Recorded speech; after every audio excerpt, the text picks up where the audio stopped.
welcome to Film Invasion. So we're going to do a 15-minute Q&A, and then there's a closing gala downstairs. Hey, I'm Andrew. Great job. It's very powerful. Thank you. Yeah. I like this one. Yeah, welcome. Cool. How do you feel about projecting? We have no microphones. I was born on the stage. Yeah, no, it's fine. Yeah. Well, I mean, well done. It's so powerful, and like it is a roller coaster, and like it's funny, it's got romance, it's got twists, and then obviously, like, especially with the last few days, this has some messages that now feel, I mean, they've always been important, but it hits, for me, I think, like in a very different way, watching it today than it even would have on Friday. Yeah, yes. I think today was the first time I woke up this morning and I just sat down and I just like started journaling about like how I felt. Yeah. Literally just about the idea of peace. Yeah. And I don't think I would have done that, like a week ago. Yeah. I was just in Japan promoting this. It's in the theaters there right now.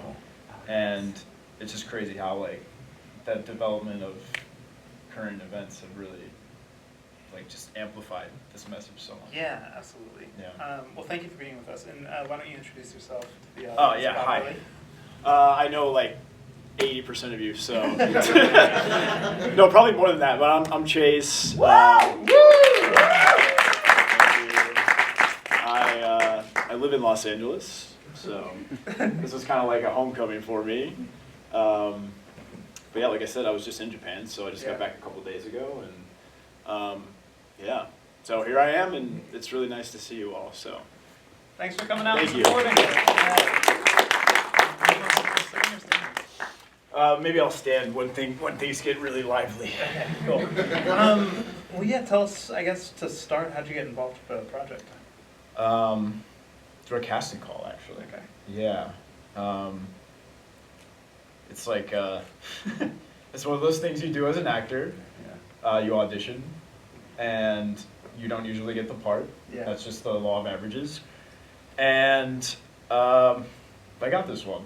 Congratulations. Yes. I got this one. I did a self-tape, and it was super last minute. I almost forgot to do it.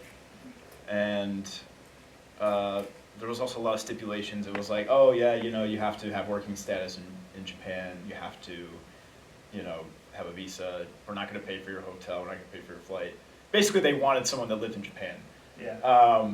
And that wasn't working out so much for them. Yeah. So they expanded their search globally, and they changed all of that. I did a self-tape. I did a Zoom callback because the callbacks were in Tokyo, where I don't live. And then I was going back and forth with them for a while. I did a couple of meetings, and they were like, yeah, we're going to let you know by Christmas. I was like, cool. And then after, they were like, yeah, actually, we're going to let you know in 2 more weeks. I was like, great, this is really fun. And then they sent me an email, and I just like fell to my knees in the kitchen. I was like, yes. That's cool. Because I really wanted it. Yeah. Yeah, I mean, that's a great project and a great role for you. Yes. Yeah. And there's a lot of auditions for things that you're kind of like, yeah, this is cool, but I really don't care if I get it. Yeah. I didn't feel that way about this one. That's cool. Well, it sounds like 80% of people might know this, but what's your story? Like, where are you from, and you're out here now? Yeah, so I'm from Cleveland originally. Okay, cool. Yeah, I moved here in 2014, and I studied theater at Kent State University. Cool. There's somebody here from Kent. Woo! A couple of people, actually, yeah. And yeah, I love theater, but I didn't want to continue doing it, and I wanted to do film, so this is a dream for me, because this is my first feature film. Oh, congratulations. It's my first foreign film, yes. And it's my first, like big name starring kind of role. It's awesome. And yeah, and I do music as well. I noticed it, because obviously I couldn't pick up all the credits, but you have the song credit too. Yeah, the one that you hear a million times in the movie. Yeah. I wrote that song. Cool. Very cool. Did they know that? Like, was that a part of the casting search, or was that just coincidence? They wanted, when they were doing the auditions, they were like, can you sing for us? So they had me sing Imagine by John Lennon. Who I assume was the inspiration. That is the inspiration for the character, obviously. Yeah, it's pretty obvious. But I think the original intention was for them to get the rights to that song, but they weren't able to. And the director was always joking. He's like, I think it was Yoko. And he'd probably get mad at me if I told him that right now, but I don't care. I think it's funny. And so he wasn't able to get the rights. So we're filming already. I mean, I'm already there. And it's like 3 days before the schoolyard scene when the song like blasts out over the speakers. And he's like, Chase, I don't have a song yet, you know, for the love song from Hiroshima. And he was like, I know you're a songwriter. Can you just take a crack at it? I haven't really been able to get what I want from like all the people I've been asking to do it. And I said, okay, sure, yeah. And I think just like a nice wave of inspiration really hit me. I just wrote it like on my computer, my laptop with like MIDI control, really basic stuff. But I was like, I'm gonna make the melody simple but catchy. And I really did use like Imagine as an inspiration, but you know, I didn't want to do exactly the same thing, obviously. So then I sent it and he was like, wait, this is exactly what I need. Yeah. And so we were able to use like the basic version for that scene, and then when I came back to LA after the shoot, that's when I kind of fleshed it out, did the full production, mixed it, mastered it, and then sent it to him. Very cool. Yeah. Yeah, Not too paid bad. off beautifully. Thank you. So what was it like working in Japan on a shoot like this? Yeah. And were the other Americans or English-speaking actors locals to Japan, or was everyone flown in? I'm the only non-Japanese person in that movie. Cool. Yeah. The rest of them, you know, like, for example, the main girl, her name's Shiori. She speaks a lot of English in the film. She doesn't speak English. She just memorized her lines. Yeah. And I mean, don't get me wrong, like, I think all Japanese people speak more English than they give themselves credit for. They have a couple drinks and all of a sudden everyone's like speaking English to me and I'm like, y'all are hiding. But yeah, I mean, like, for me it's somewhat isolating to sort of just be there and be the only relatively English speaker. I mean, some of them do speak English. The director speaks English. The camera crew is randomly like mostly Australian, but they're all based in Tokyo. Yeah. So that helped me get a clue about what was going on. If I just heard them discussing, Yeah. I was like, okay, I know what's happening. Yeah, I was always just paying attention to see if I could just try to understand what's going on. Yeah. With the exception of the language barrier, did it feel more or less like the way we run our sets?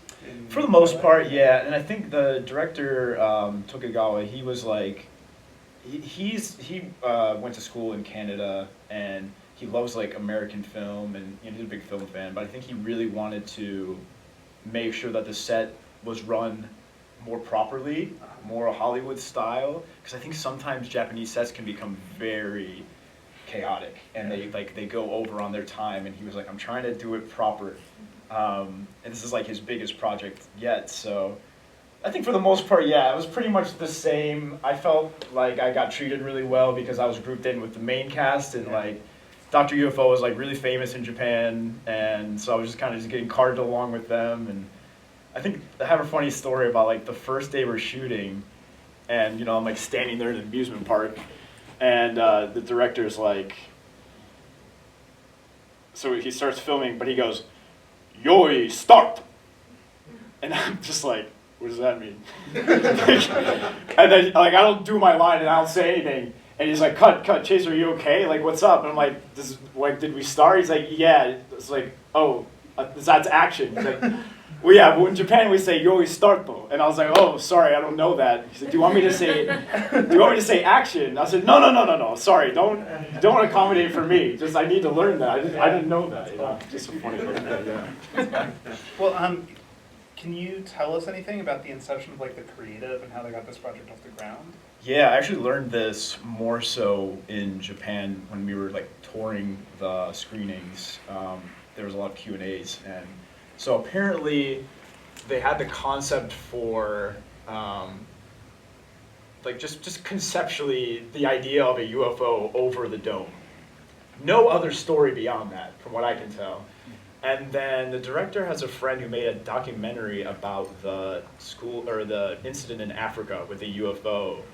So they somehow kind of just ended up combining those into one thing, and then, you know, I mean, not really sure like what the rest of it is, aside from the story about the teacher playing the song over the speakers because they were just so devastated by the death of John Lennon. That happened to the director. He was like, I remember when John Lennon died, my teacher was just like beside themselves, and they would play the song over the speakers.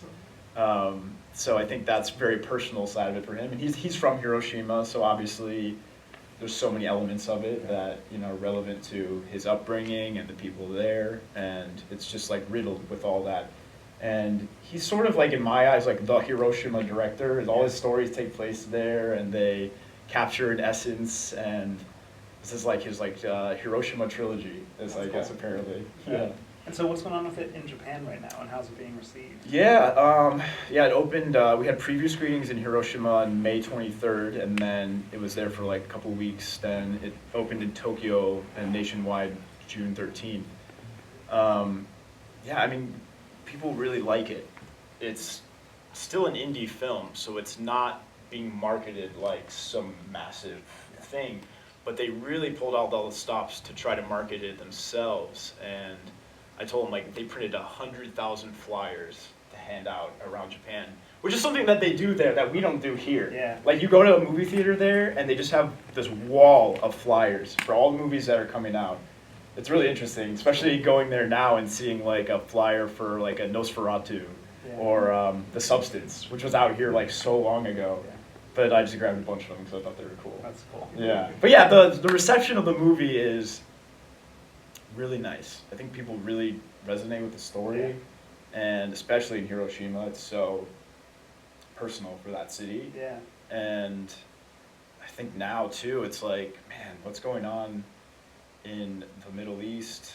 And I mean, in the movie they kind of reference like Ukraine, and I was like, it could have been anything. They could have referenced anything, and it would have been relevant, unfortunately. Yeah. And so yeah, I mean, I kind of just hope it keeps getting pushed. I don't want the catalyst for it being, you know, world chaos, but you know, if it is what it is, then I hope that this movie can be seen by more people. Yeah, and at least like in this environment, this message is a very powerful and important one. So Yes. Yeah. I have one more question for you before we open it up to the audience, Sure. which is, how do you prepare for a role as an alien who dances? Yes. Yes. When I did the initial audition, I didn't know he was an alien. When we did the callback, I got that information. He had me do a dance scene just to see if I could do some wacky shit, and I was equipped for it. I think I was prepared to do that for my entire life. I think I drew a lot of inspiration from David Bowie in The Man Who Fell to Earth, and then also like Edward Scissorhands, I guess. But I didn't want to go too crazy with it. I wanted to keep it grounded, and you know, just very inspired by the rigid, sort of inhuman feeling of like, you know, my arms are mostly always at my side, and you know, it takes me a second to realize what was just said to me, and sometimes I get distracted, and just little things like that. If I sit down, I put my hands on the table like this. And the dance thing, that was the last day of shooting for me, and there was all this anticipation for it because I didn't know what the hell I was going to do.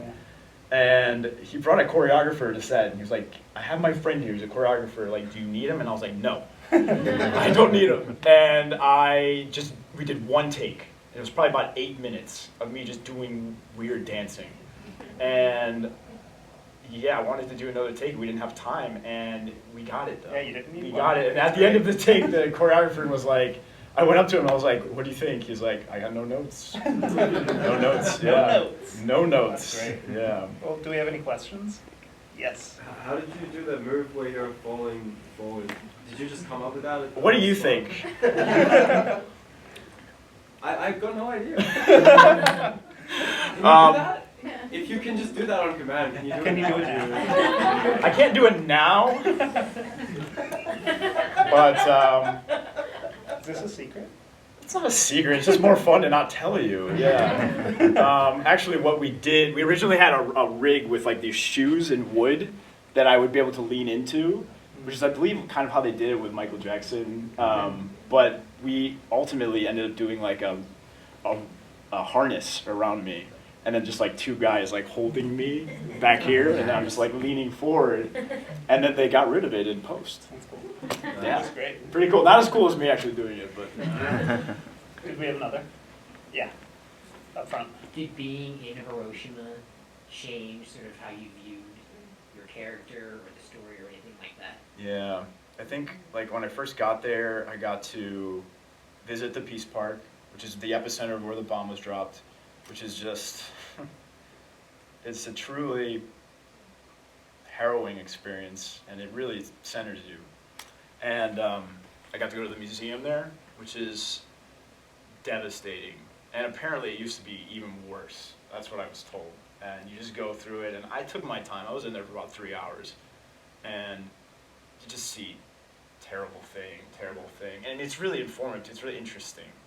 And they don't, by the end of the museum, they don't paint a negative picture of America. They just objectively tell you, like, this is how many megatons are in the bomb. And there's a letter from Albert Einstein, and it's sort of just like, we don't have to tell you how bad this is. Like, just look at the information. And I just remember getting out of the museum, and you kind of like go into this corridor with windows, and I just breathed for the first time. I took a breath, and I just started crying. Because it was just so much. And I think just that really informed my character a lot, like that specifically, from the, not the alien side, but from the more humanistic side of my character, who's apparently had been in Hiroshima. And it's really hard to portray that emotion when like I have no context aside from being a kid and learning about it in school. And then you go there and you see it, and it's a beautiful city, and that Peace Park is so nice. It was so close to my hotel. I'd go there all the time and, you know, just listen to music, walk around. And it's just crazy, the dichotomy of like a beautiful place that only exists because something terrible happened. Yeah. And it's sort of a motif for like how I think peace is presented in the eyes of some people. Like the only way to make peace is to create war and then end it.